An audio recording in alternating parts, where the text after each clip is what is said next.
Jadi lagi-lagi saya mau membahas seputar alat hardware dan alat software untuk teknisi pemula. Dan di sini sudah saya rapikan untuk alat hardware-nya, dan untuk alat software mah cukup dengan laptop saja untuk yang pemula.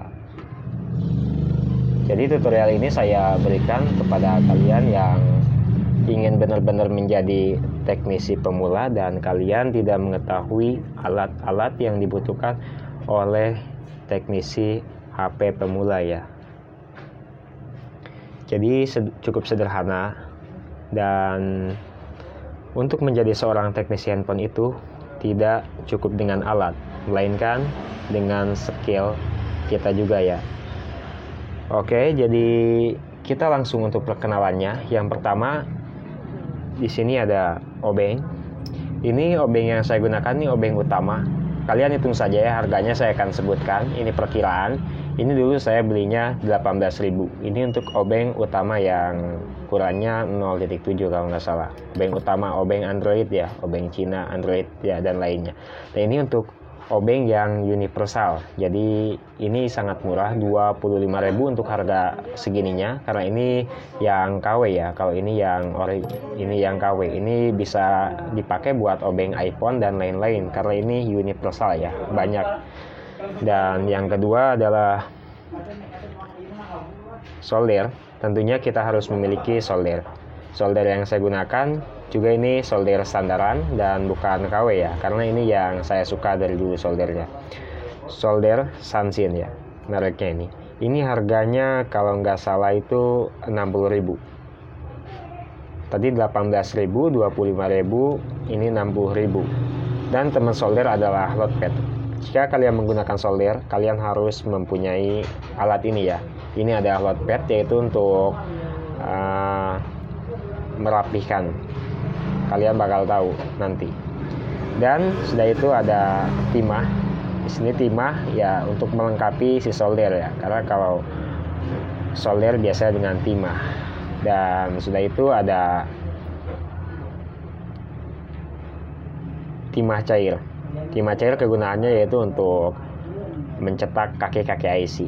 Ini timah cair ya, bukan timah yang gulung. Ini timah cair. Dan satu lagi, ini adalah penyedot timah. Untuk harganya penyedot timah ini sekitar 15.000, dan untuk ini 25.000. Untuk solder yang ini sudah setengah tahun saya pakai, masih banyak juga. Ini harganya 80. Dan ada juga ini buat menyambungkan jalur. Ini harganya 2.000 perak. Dan lanjut ada cutter harganya 5.000, dan ada plug QP. Ini plug QP berguna banget ketika kalian mau mengganti konektor. Kalian harus menggunakan plug QP ini ya. Ini berguna banget plug QP, pokoknya kalian beli. Dan ini ada buat penahan mesin ya. Ketika kalian mau mengganti konektor cas ataupun mengganti IC, nanti mesinnya dimasukkan ke sini. Ini harganya 20.000 kalau nggak salah, 20.000-an. Dan ini yang paling utama, ini adalah MBR ataupun tester Android. Bisa juga yang sering kita kenal itu power supply ya. Power supply untuk menganalisa kerusakannya. Kita biasanya di setelan 4.3 ataupun paling maksimalnya itu 4.4 untuk menganalisa. Dan ini ampernya buat menganalisa kerusakannya.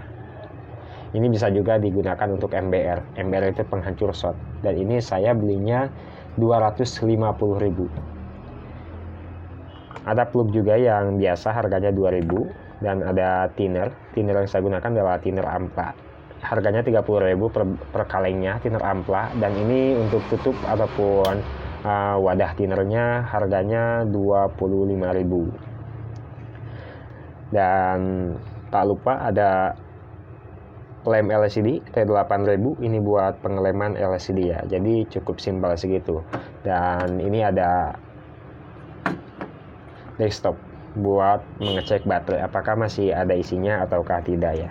Dan ada gunting, ada juga sikat gigi. Dan ya segitu untuk alat tempur teknisi handphone pemula ya, segitu. Karena pun juga saya masih pemula ya, segini aja nih. Ini harganya nggak nyampe 1 juta ya untuk semua ini. Dan ada tester ini saya beli yang paling bagus.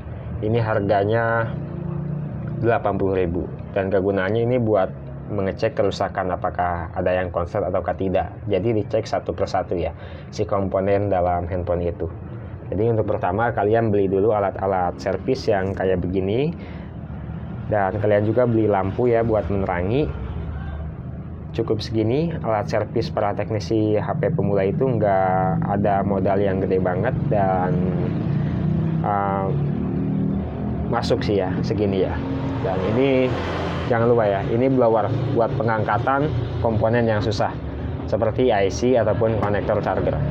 Ini blower yang saya gunakan blower Twix 850 yang analog. Harganya itu dulu saya beli itu 3,5 dan sekarang nggak tahu berapa.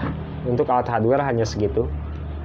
Alat hardware saya hanya segitu. Alat hardware ada yang lebih di sana di depan, tetapi ya itu bukan untuk pemula ya. Jadi untuk pemula hanya segini saja untuk alat hardware-nya. Dan kalau untuk software ya kita gunakan komputer ataupun laptop ya. Komputer ini banyak juga yang 1,5 juta ataupun 2 juta, 1 jutaan juga ada. Yang penting support buat nyervis ataupun software HP. Komputer yang saya gunakan adalah komputer nggak tahu ya ini mereknya, soalnya ini rakitan dan belinya itu 4 juta. Dan ini Windows 7 Ultimate. Ini 64 bit dan penyimpanannya itu 500 GB dan RAM-nya itu 8 ya, karena bisa dipakai juga buat main game. Ya, hanya segini alat servis yang saya pakai buat menganalisa kerusakan HP ataupun servis handphone ya. Sangat murah dan harganya pun juga terjangkau, nggak mahal. Oke, bagi kalian semua yang mau menjadi teknisi handphone, teknisi HP pemula, jangan patah semangat. Kalaupun kalian nggak ada modal, kalian bisa kerja dulu. Ataupun kalian nggak ada ilmu berbakat, tapi ada sedikit-sedikit dalam servis handphone, kalian bisa nonton di channel YouTube saya seputar teknisi handphone pemula. Oke ya, semoga bermanfaat apa yang saya bagikan. Salam dari saya teknisi pemula. Assalamualaikum warahmatullahi wabarakatuh.